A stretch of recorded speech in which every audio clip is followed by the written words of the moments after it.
An balima Mande TV filɛbagaw cɛ ni muso denmisɛn ani maakɔrɔba Mali kɔnɔ ani Mali kɔkan Mande TV ka foli bɛ se aw bɛɛ lajɛlen ma. An b'a yira aw la k'a fɔ nin ye an ka émission Mande kɛnɛ sigilen émission min baselen don n'an bɛ wuli ka yaala ka mɔgɔw sɔrɔ u sigiyɔrɔw la u ka barodaw la ani u ka baarakɛyɔrɔw la. An ka munumunu salo kɛ ka na se Lafiyabugu cité kɔnɔna ma bi donc an nana an y'an balima dɔw sɔrɔ yan nɔ donc an bɛna an ka ɲininkali tɛnku u la. An ka bi ɲininkali m'an bolo ka a ɲɛsin an balima Mande TV filɛbagaw ma cɛ ni muso denmisɛn ani maakɔrɔba. O de ye k'a fɔ n'i ye a ta ka jateminɛ an ka jamana kɔnɔ bi denmisɛnnin camanba de bɛ yen nɔ minnu bɛ kalan kɛ ka diplôme ɲɛnamaw sɔrɔ mais u ta baara sɔrɔ an ka faso kɔnɔna na. Donc an wulila ka se an balima cɛman ni musomanw ma donc k'u ɲininka an ka jɛ ka hakili jagabɔ kɛ ɲɔgɔn fɛ nin thème in kan. Donc o de ye an ka bi thème ye ka ɲɛsin Mande TV filɛbagaw bɛɛ lajɛlen ma cɛ ani muso denmisɛn ani maakɔrɔba. Donc aw bisimila an ka émission Mande kɛnɛ kan. Ne fa i ni sɔgɔma. Nba ni sɔgɔma. Mande TV mɔgɔ de don. Ɲininkali dɔ b'an bolo ka tɛnku la n'a tɛ k'i ma baasi ye. Ça a tɛ kɛ ma baasi ye. Ne fa n'i y'a jateminɛ an ka jamana kɔnɔ bi denmisɛnnin caman bɛ yen nɔ u ye kalan kɛ ka diplôme ɲɛnama sɔrɔ mais diplôme yɛrɛ baarada u tɛ ka sɔrɔ ka kɛ faso ye. E yɛrɛ hakilina la mun de bɛ na ni o ye? Bon, d'abord ne tɔgɔ Ablaye Cissé, je suis promoteur d'auto-école. J'ai fait location véhicule. Bon, mais maintenant ça c'est la défense de l'État dans ce secteur. Parce que pour moi, qu'on a priorité, en un moment quand le régime défunt est venu au pouvoir, bon, en son temps, président Ibeka Kogabo, Demsenonga Barako, Kabodo Bala. Mais on a constaté que pratiquement ça a été le contraire. Même en fin de son premier mandat, quand il a entamé son second mandat, il a placé l'emploi à Demsenou de Membarala. Il va employer, il a même dit un nombre là, au départ 200 000 emplois, mais pratiquement nous on n'a rien vu. Hein. Bon, un État quand tu formes ses enfants, tu dois pouvoir les employer, leur créer des emplois. Nous, Clara Kalana, tu vois. Mais Clara Kalana, Barateka Douma, ils sont obligés qu'à secteur viser à l'imituga profilier. Nous, quand mécaniciens, nous avons un réparateur ou bien menuisier, ils n'ont pas le choix. Parce que c'est des hommes, c'est des femmes. Il faut qu'au moins faire d'hockey pour subvenir à certains de leurs besoins. Donc c'est tout à fait normal au gâteau secteur. Mais c'est pas grave en tant que tel. Ce que je demande à l'État malien, c'est toujours l'emploi des jeunes. Au cas où Bala, qu'un emploi créé, qu'a dit jeunes, nous Clara Kalana.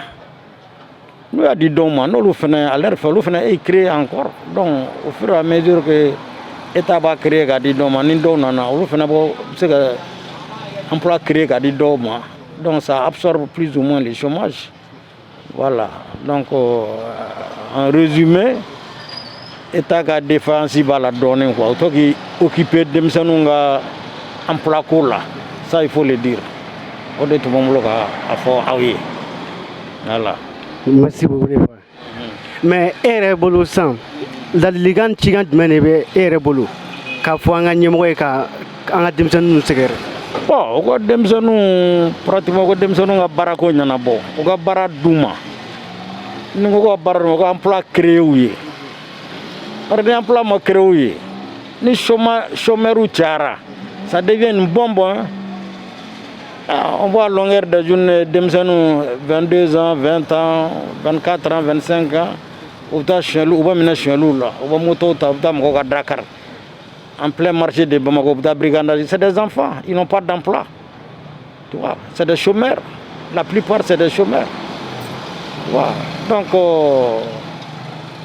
ni ye chômeur kɛ ɲɔgɔn kan baarakɛbaliya donc a bɛna ni a bɔ miiriya caman dɔw kun na même terrorisme ni ye terrorisme renforcer l'an fɛ yan baarakɛbaliyaw de don pour que taa jeunes sɔrɔ bugudaw ni villes kɔnɔ ils n'ont rien à faire u b'u hakili yɛlɛma facilement moyennant de l'argent donc tout de suite u bɔ tugu kɔ mais moi j'en veux beaucoup à l'État vraiment État qui occupe a ka denmisɛnninw na minnu tilara kalan na a k'i occupe la yɛrɛ de vraiment o de tun don merci. Ne fa i ni sɔgɔma. Awɔ, ni sɔgɔma. Mande TV mɔgɔw de don i n'a fɔ an fa yɛrɛ bɔra k'a fɔ cogo min na sisan donc o hakilina jumɛn bɛ e yɛrɛ bolo ka fara an fa ta kan. Bon, ne tɔgɔ ko Mamadou Sise. Ne yɛrɛ ye jeune diplômé sans emploi. N ye kalan min kɛ n t'o baara la mais n bɛ baara wɛrɛ la. Kuma minnu bɛ ne fɛ ka fɔ a ɲɛna kɔni pour que a ka ɲɛsin jamana kuntigiw ma jamana ɲɛmaa ninnu ma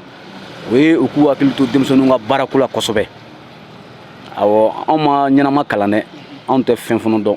mais vraiment ni denmisɛnninw ka baarako ma ɲɛnabɔ a bɛ na ni gɛlɛya caman ye jamana kɔnɔ.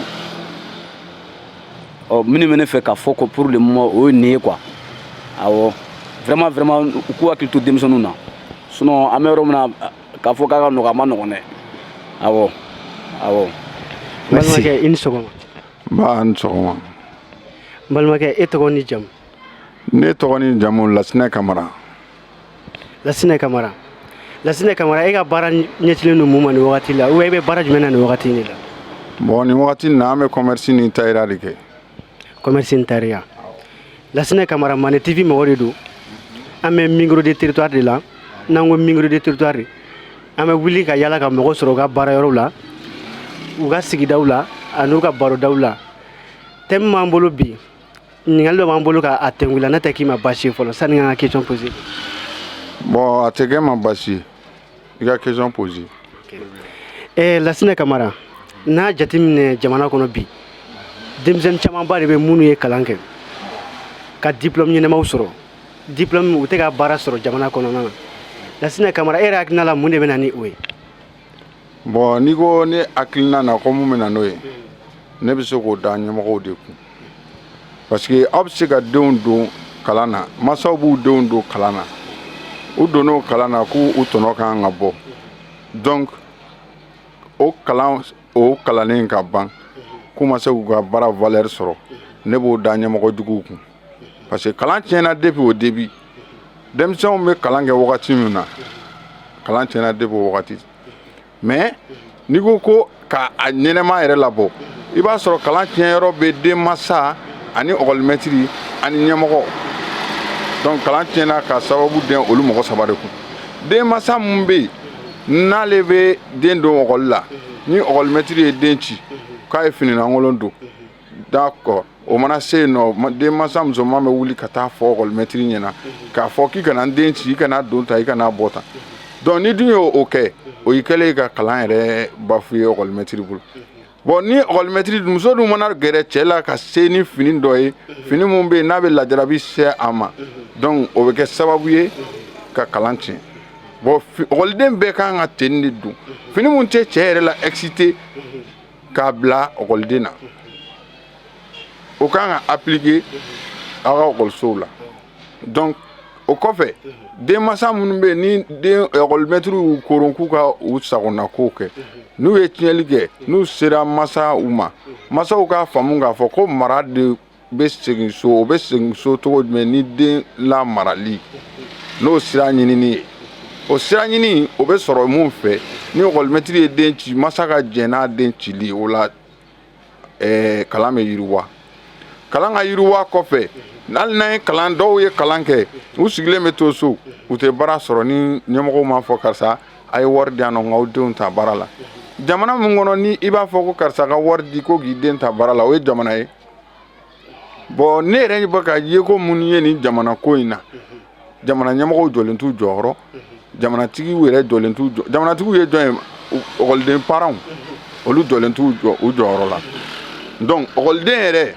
olu fana jɔlen t'u jɔyɔrɔ la bari kulonkɛ de jara sisan denw ye kulonkɛ jar'u ye u ye ko tan u bɛ kulonkɛ la ekɔlisow ni fɛnw na donc ni mɛtiri wulila k'a b'u kurun u bɛ tila ka wuli nkɔ tuguni ka mankan ci olu la an masaw bɛ wuli k'an tugu olu kɔ k'a fɔ k'an bɛ ko dɔw don o la mais n kɔni bɛ mun fɔ Mali gouvernement ye kɛrɛnkɛrɛnnenya la i y'a mɛn du jɔ dutigi ɲuman i y'a mɛn jamana tile jamana ɲɛmɔgɔ ɲuman n'i ma jamana ɲɛmɔgɔ ɲuman sɔrɔ i ma tila dɛ bari Mali mɔgɔ dama mun bɛ bi nin na ni mun ye mɔgɔ ɲɛnɛma ye président ɲɛnɛma Malien ma se k'a sɔrɔ n'a bɛ Mali fɛ ni na kanu na n'a bɛ Mali fɛ diɲɛ la Malien m'a sɔrɔ a ɲɛ la fɔ o de la an ka ko caman bɛ yen nɔ an bɛ wuli ka u godo bari sariya kan ka boli sira mun fɛ u tɛ sariya bolo o sira fɛ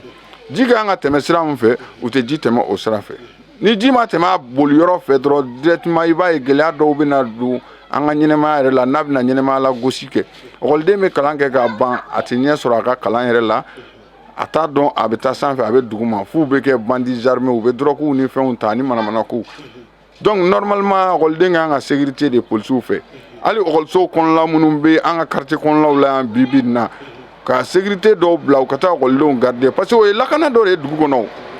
mais denmisɛnnin mɔgɔ molobaliw bɛ wuli ka taa ekɔliso la ka taa mɔgɔw ka ekɔliso la k'a kɛ manamanako ye o kɔrɔ ko sécurité tɛ yen normalement gouvernement kan ka sanction ta o fɛnɛ kama o pour que kalan ka jidi pour que i k'a dɔn k'a fɔ den yɛrɛ kalan kɛ a den kalan kɛ kun mun na k'o sira ɲini k'o don den kɔrɔ o tɛ sɔrɔ foyi la ni basigi ni hakilisigi tɛ ka kalan kɛ ka ɲa mais den dɔw bɛ olu bɛ taa kalan kɛ u bɛ kalan kɛ filan ye donc ne ye kalan kɛ filan ye i bɛ na analyse bɛ k'i kun tilalen i ka examen n'i ka fɛnw na u bɛ analyse k'i kun i bɛ kɛɲɛ k'i ka o analyse kɛ ka ɲa dɔrɔn a bɛ ye k'a fɔ non e ma kalan kɛ pour que e ka nin baara in fɛ donc ne kɔni bɛ se ka mun fɔ Mali gouvernement ɲɛna n ye hakilina mun d'u ma u ka sanction mun ta nin ko in na u k'a ɲini dɔrɔn ka jamana in diya u yɛrɛ ye fɔlɔ ka sɔrɔ ka jamana jɔ yira jamanadenw na n'u ma se k'o kɛ an ɲɛ t'u la dɛ terikɛ o de kɔni ye ne hakilina ye. Lasinɛ Kamara i bɔra ka kuma caman fɔ sisan mais Lasinɛ Kamara ladilikan yɛrɛ jumɛn bɛ e bolo ka ɲɛsin an ka ɲɛmɔgɔw ma ou bien cika jumɛn de bɛ e yɛrɛ bolo ka fɔ an ka ɲɛmɔgɔw ye ka sin mɔgɔ kofɔlen ninnu ma n'o ye denmisɛnnin minnu ye kalan kɛ ka diplôme sɔrɔ n'u tɛ ka baara sɔrɔ e yɛrɛ bolo sisan mun de kan ka sigi sen kan ou bien ko jumɛn de kan ka kɛ pour que denmisɛnnin ninnu ka se ka place sɔrɔ jamana kɔnɔ. Bon sisan ne yɛrɛ bolo pour que denmisɛnninw ka place sɔrɔ jamana kɔnɔ gouvernement de b'i jɔ i jɔyɔrɔ denmisɛn minnu bɛ yen n'u bɛ se ka baara minnu kɛ n'u ye kalan minnu kɛ aw ka place nin d'u ma u ka se ka u yɛrɛ kun balo sɔrɔ o la u ka se k'u yɛrɛ dɛmɛ o la gouvernement ne bɛ laɲini mun kɛ gouvernement bolo bi an bɛ fanga mun kɔnɔna la bi o ye fanga furancɛ fɛngɛ ye donc o fanga minnu bɛ yen o fangaw de b'a lajɛ sisan n'u nana ko ɲɛnabɔ kama u ka denmisɛnninw hakilina ɲini u k'a dɔn denmisɛnw minnu bɛ yen n'u ye DEF sɔrɔ ni mun ye bac sɔrɔ n'u ka bac diplôme b'u bolo donc u k'u don baara la pour que u bɛ se ka dɔ sɔrɔ u yɛrɛ ye n'u bɛ se ka bɔ faden sagoya in na o de kɔni ye ne hakilina ye k'a ɲɛfɔ Badawu n'a ka président ye n'o ye Asimi ye a k'a lajɛ a k'a kɔsin denmisɛnninw na denmisɛnninw ka don baara la parce que n'i y'a mɛn denmisɛnninw bɛ boli ka taa hali ka taa manamanakow ni fɛnw kɛ ci de t'u bolo dɛ n'i ye ci don denmisɛn bolo a bɛ baara kɛ dɛ mais n'i ma ci don a bolo a bɛ tiɲɛli fɛnɛ kɛ dɛ a ko n'i ye den diya i yɛrɛ ye don dɔ la n'a ma nisɔngɔ kan'i la a bɛ taa ko lankolon sama ka ɲɛsin ma donc mun don an kana denw diya an yɛrɛ ye an ka lajɛ dɔrɔn jamana i jɔ i jɔyɔrɔ jamana a k'a fɔ Badawu ɲɛna a k'a jɔ a jɔyɔrɔ n terikɛ ne y'a jɔ a jɔyɔrɔ walayi jamana in bɛ taa ɲɛ mun ye kalan mun kɛ a y'o don baara la ni mun ma o kalan kɛ a kana don o baara la parce que i ma fɛn mun kalan i tɛ se k'o fɛnɛ baara sɔrɔ dɛ i bɛ se mun na i bɛ bila o la o de y'i seko ye donc jamanatigiw an bɛ mun fɔ aw ɲɛna aw k'a lajɛ aw k'aw kɔsin denmisɛnw na i y'a mɛn dugu denmisɛnw ni ko don dɛ ni denmisɛnw kɛ bolokɔtɔfɛn ye labanko b'i yɛrɛ kɔnɔna fili dɛ n kɔni bɛ se k'o fɔ jamana kuntigiw ɲɛna u ka namɛn n'u sɔrɔla ka namɛn a bɛ diya ne lase.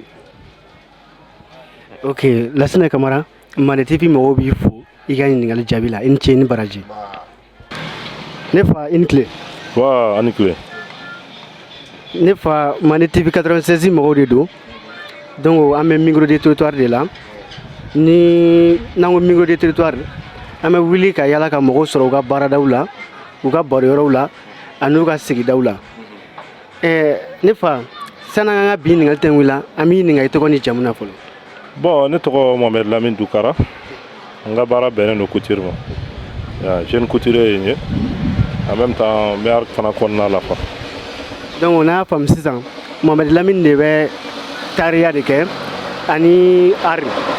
donc i ka baara ɲɛsinnen don ma nin wagati de la wa ou bien soit o y'i ka baara yɛrɛ de. n m'a faamuya n b'i ka ɲininkali in faamuya. ne ko n ko i ka baara bɛnnen don taariya ni art de ma nin wagati la ou bien baara wɛrɛw b'i bolo de. non bon baara min bɛ n bolo pour le moment o ye couture de ye bon en même temps bon n bɛ art fana kɛ a ko kɔnɔna la quoi donc o tɛ ɲɔgɔn tiɲɛ n'i y'a mɛn tailleur yɛrɛ bɛ artisiya kɔnɔ quoi. Mohamed Lamine ɲininkali m'an bolo ka tɛngu i la n'i y'a jateminɛ an ka jamana kɔnɔ bi denmisɛnnin caman bɛ yen nɔ u ye kalanw kɛ ka diplôme baw sɔrɔ mais diplôme b'u bolo u tɛ ka se ka baara sɔrɔ jamana kɔnɔ e yɛrɛ hakilina la mun de bɛ na ni o ye. bon yani n ka don kuma o kɔnɔna la n b'a fɔ awuzubilayi mina sitani rajim Sumi n'i ye ɲininka o la o ɲininkali diyara n ye ne bɛ se ka min fɔ o la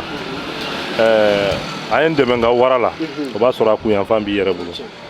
n'i y'a mɛn jamana denmisɛnw de ko don bon jamana dun tɛ jɔ ni denmisɛnw tɛ kalan tɛ jamana o jamana kɔnɔ ɲɛtaga t'o la an minnu ma kalan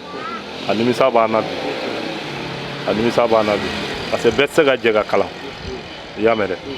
donc minnu kalanna a ka ca la n'u sigilen bɛ bi n'u ti baara la i m'a faamuya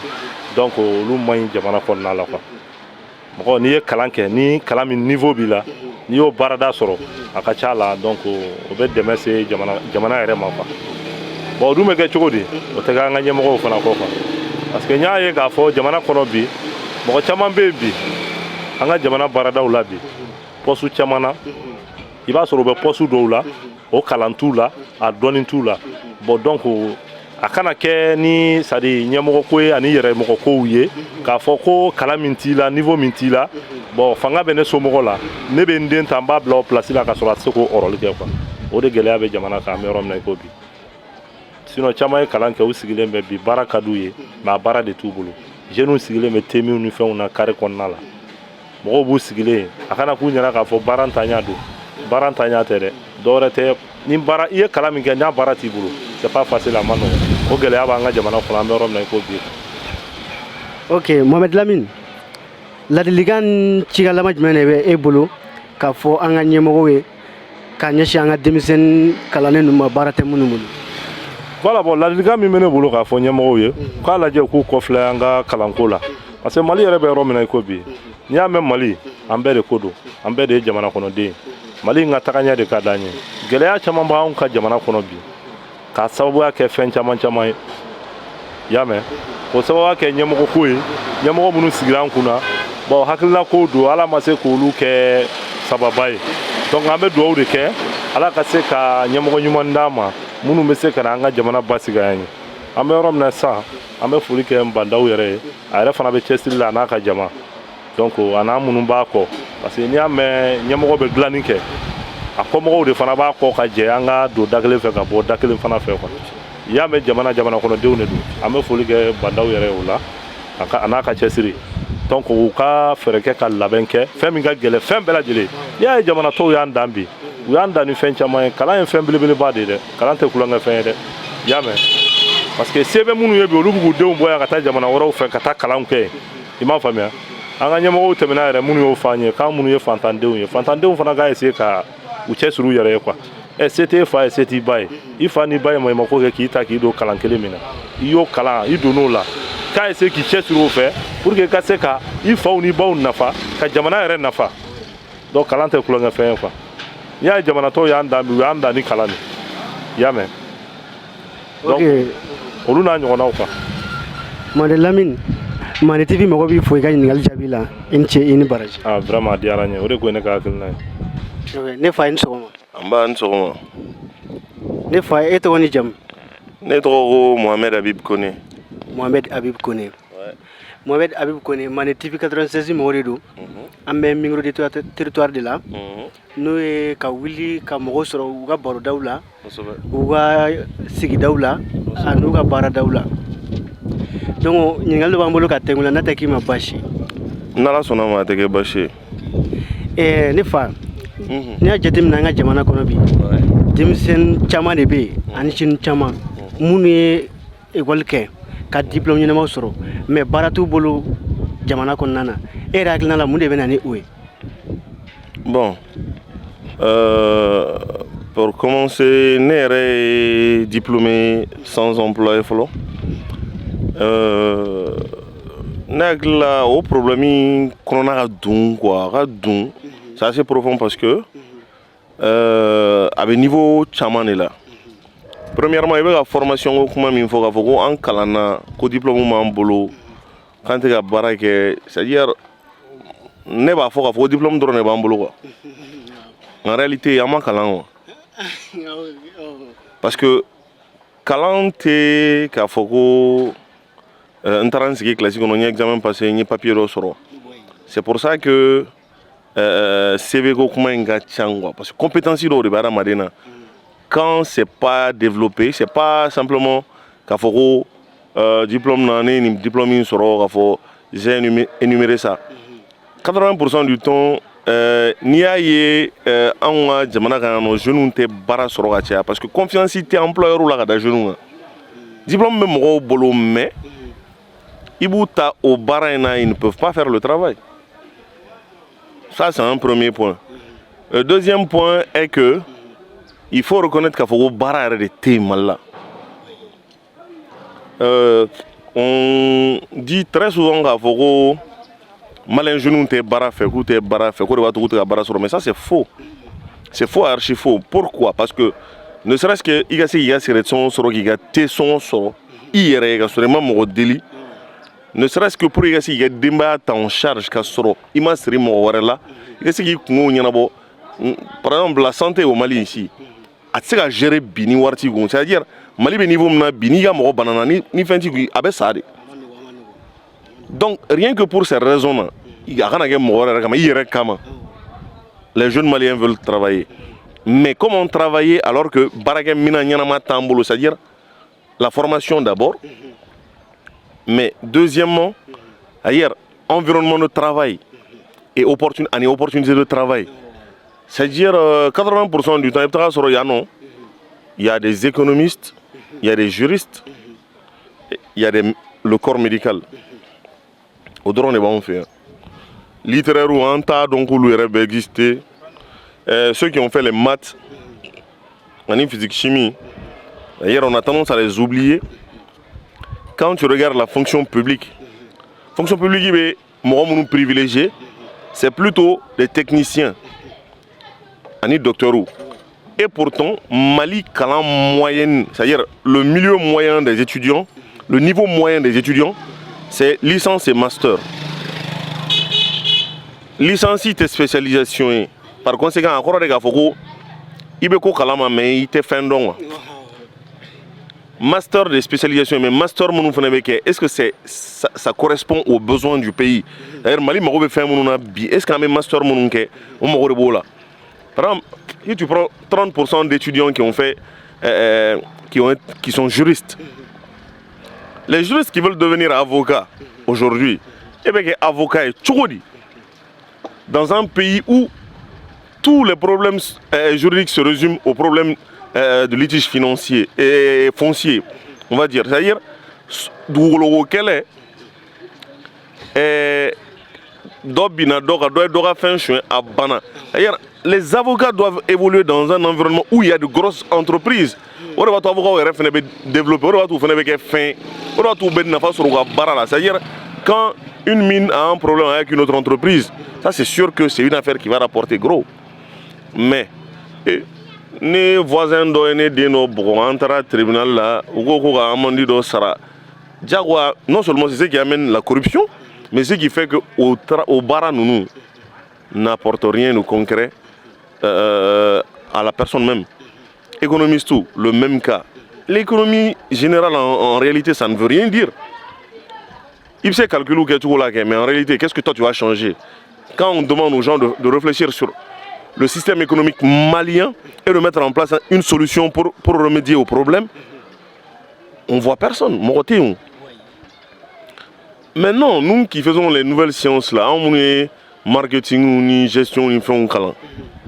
y a très peu d'entreprises. Et la communication même au Mali n'existe presque pas pour dire que ni Djama Badé ni c'est Kouloubega employé. Donc le truc c'est quoi? C'est que premièrement, il faut une formation au problème là. Deuxièmement, employer ceux qui nous amènent encore à la responsabilité de l'État. L'État a faut-il un problème. Quand je dis que l'État a faut-il, c'est-à-dire on entend parler de Amamere, qui a des fonds qui sont là pour aider les jeunes. 90% du temps, quand on participe à ces trucs-là, à ces concours-là, il n'y a que 2 gagnants. Aux 2 gagnants, il doit sélectionner mon auto là avec des subventions comme 2 millions, 1 million. C'est quoi ça? Si moi je monte un projet de 50 millions, de 100 millions ou de 200 millions, eh bien 2 millions, ça rime à quoi? Ça veut dire quoi? Et par ailleurs, le plus gros souci, il y a un État noémien. C'est-à-dire, l'État a un rôle des gars politiques ou installés. Politique ou éduqués, c'est-à-dire les entreprises de la place, ou bien les structures de financement de la place, les banques et tout ça, les obliger à adopter des politiques qui permettent qu'à l'entreprise crée un genou. L'État a référé à l'État fait nos subventionner pour que non seulement le genou soit polyvalent, mais parce que c'est parce que nous médecine moi bara soro une skillé kangato. Moi personnellement, j'ai fait la logistique et les sciences de gestion. Mais paradoxalement, moi, j'ai l'amour de la menuiserie. Maintenant, on mettra qu'un parentier atelier dans la bille. Le patron même qui doit m'encadrer, on va faire un nom, mais alors que si l'État avait mis en place des structures équipées de dernière génération, il y a une commune Belara, centre de créer, c'est-à-dire quel que soit le métier que tu veux apprendre, à enseignant ou à moindre coût, c'est-à-dire il y a école fondamentale mais la coopérative nous fait nous 1500 par mois, par exemple 1000 francs par mois, tu payes une formation ni temps ou certification d'IMA, tu peux travailler dans ce domaine-là. Beaucoup de gens qui sont assis seraient plus assis. Et en même temps, namara ou ni corruption ni critique rata munu meke au chama ou medabla. Mali là, baraté non, compétencité non, minimi fene be soro, nya fe moko fene bo ta ko be ou yere nou wa moko. Donc on n'avance pas. Ne akilna o de wa ni ko ina. Oh, ne fa la délégation cigan jumɛn de bɛ bolo sisan ka ɲɛsin mɔgɔw ma? Bon, la délégation min bɛ ne bolo c'est que jeunes ou kɔlɔsi u bɛ formation minnu kɛ wa. C'est pas parce que formation bɛ laban ni diplôme dɔ ye que il faut les faire. Jeunes ka jamana état la jamana mago bɛ fɛn minnu na o k'o kɛ c'est qui est la base même de la création d'entreprise. Entreprise tɛ se ka créer ni besoin dɔ tɛ yen nɔ. Il faut que mago dɔ de ka kɛ yen nɔ i b'o mago de combler i bɛ entreprise créer. En entreprise créée dans les canaux aussi, événementiel, mariage organisé, animation et éventuellement peut-être atelier de couture ou de coiffure. Mais quand tu vois ça, tu te rends compte qu'à Foko, c'est-à-dire ça c'est pas vraiment ce dont un pays a besoin pour se développer. Donc que les jeunes réfléchissent bien aux formations monunke. Ou une formation numéro munumbe bangé fena min bato non seulement al ni état barake al ni mogore muta ou ça baraku yere mais en même temps ou ça faire nous apporter aux communauté. Deuxièmement kangarda kam me we critiqueur menena orega fo ko c'est-à-dire quand on entend que Edou Beno a dit Mohoma ou kana a keni démagogie quoi ou kana a keni préférence quoi ou quoi edin di moroma honnêtement et surtout des aides qui en valent la peine. Quand on entend ni la structure de financement nous me subvention dit ou bien nous me donc genou tu vas toujours entendre gafo na don di malin genou ma ou banga wari mine ou mobile no 100 ou bien ou be mais ni au beke. C'est que réellement l'argent que tu donnes, ce n'est pas suffisant. Sinon, les projets remontent, nous dans un projet là. Nous avons 30 millions là. Il y a 40 millions de Nema. Parce qu'il ne faut pas se voiler la face. Hein.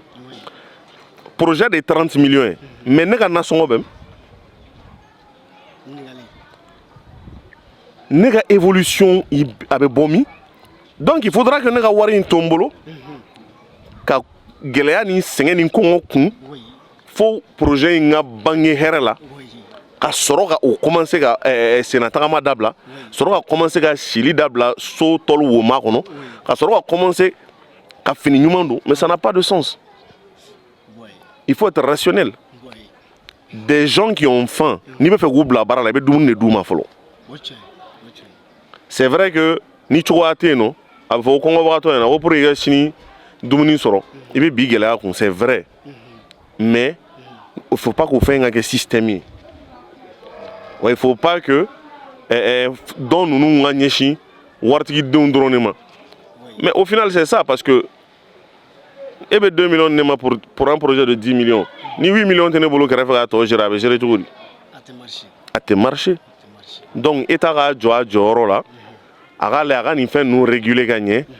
a ka système ta c'est vrai c'est des dons ni on en a fait faire 2500 jeunes de demain avec des sommes de 2 millions 500 ah fouillana non un gars faut que le système il marche en jamana na non ça va 10 millions di bema il m'a que au lieu de 250 personnes il m'a que 50 personnes ça va ni 50 personnes sera un projet la nyanamaya c'est déjà bon parce que le n'a pas projet be morota o mɔgɔ kelen na fɛn fɛn bɛ n'o bɛ baara sɔrɔ o bɛɛ nasɔngɔ du dɔ ka nasɔngɔ sɔrɔ sira ye. Par conséquent, réfléchissons à de meilleurs moyens. Système m'an bolo ni système in tɛ marché bilen c'est obsolète. U k'o système in bila u k'a kɛ Ala n'Ala kira yɛrɛ kama. U ka moyen dɔ sɔrɔ jeunes ka polyvalence la et u ka kɛ mɔgɔ kilennenw ye. U ka dɔn k'a fɔ n'anw t'u denw ye anw y'u dɔgɔninw de anw y'u balimaw de. Donc, on va faire ou bere ga here. Ni Mali gɛlɛya wulila bɛɛ de b'a nafa sɔrɔ. Et si par année, si 100 jeunes peuvent créer des entreprises par année, en me disant on ne parlera plus du chômage comme cela. Voilà. Nala sonama. Ah, ne fa ma ne TV mɔgɔ b'i fo i ka ɲininkali jaabi la ni cɛ ni baraji. Merci bien. Ne fa i ni sɔgɔma. N ba ni sɔgɔma. Ne fa Mane TV 96 mɔgɔ de don. Ɲininkali dɔ b'an bolo ka a tɛnkuila n'a tɛ k'i ma basi. Ayi baasi t'a la inshallah. Ne fa n'i y'a jateminɛ an ka jamana kɔnɔ bi denmisɛnnin caman bɛ yen nɔ u ye kalan kɛ ka diplôme sɔrɔ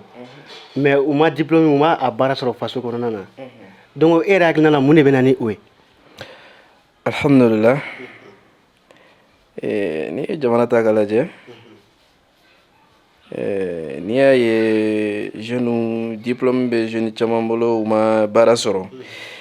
bon ne y'a kɛ est ce que o tɛ an ka jamana yɛrɛ tagabolo ye parce que mun na n'i y'a jateminɛ jamana in kɔnɔ faamaw mago bɛ olu nagakɔrɔla la u mago tɛ fantanw na parce que n'i y'a ye jamana bɛ évoluer denmisɛnninw de bɛ jamana évoluer mais ni a kɛra bɛɛ nagakɔrɔla ye faamaw mago b'u yɛrɛ nagakɔrɔla la faamaw mago tɛ fantanw ka hakɛ la parce que i bɛ jamana in ta k'a lajɛ fantanw ka hakɛ de ka bon ni faamaw ka hakɛ parce que n'i y'a ye e bɛ kɛ faama ye fɛn dɔ de ye kɛ faama ye